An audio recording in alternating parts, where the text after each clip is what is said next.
As time progressed, the ballpoint pen underwent major changes.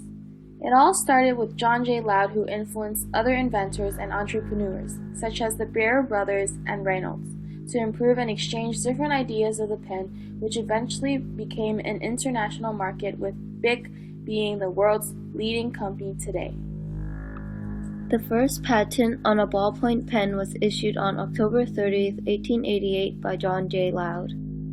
John J. Loud once said, "My invention consists of an improved reservoir or fountain pen, especially useful among other purposes, for making on rough surfaces such as wood, coarse wrapping paper, and other articles where an ordinary pen could not be used." One of the reasons for not being exploited commercially was because Loud's pen had many blemishes when used on paper. The major problem was related to the ink used for the pen. If the ink was too thin, the pen started to leak. If the ink was too thick, then it started to clog. About half a century later, the idea of a ballpoint pen still lingered in people's minds. Thereby, Hungarian brothers Laszlo and George Biro applied for patents.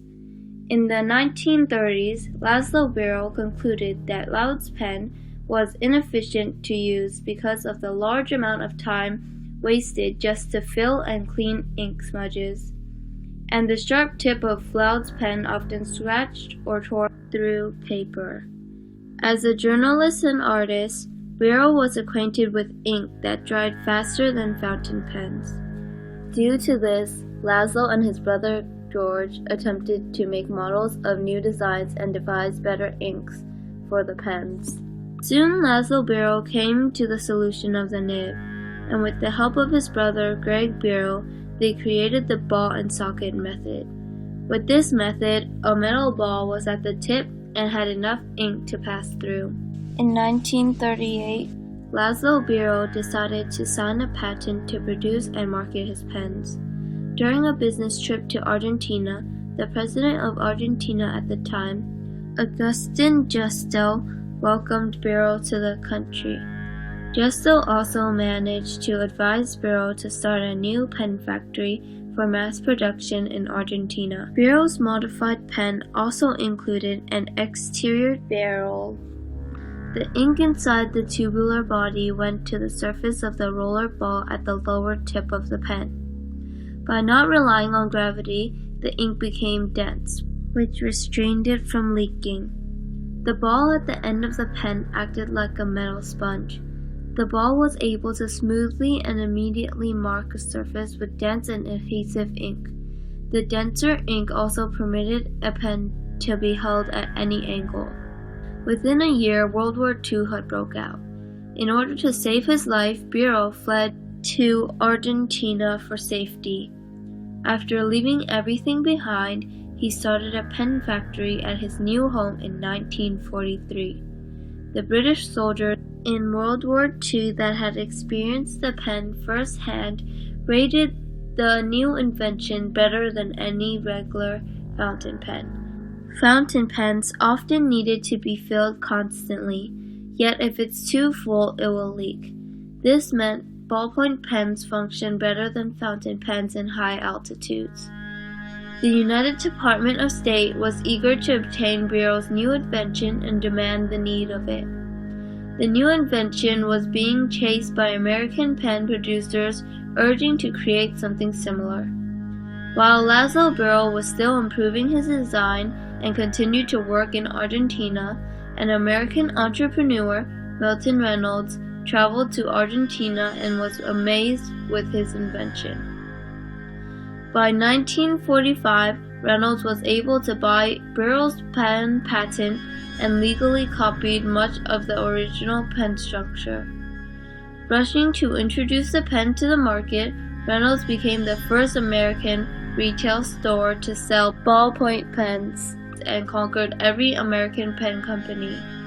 The first place to sell the ballpoint pen was in front of the New York Gimbels department store with a crowd of 5,000 people.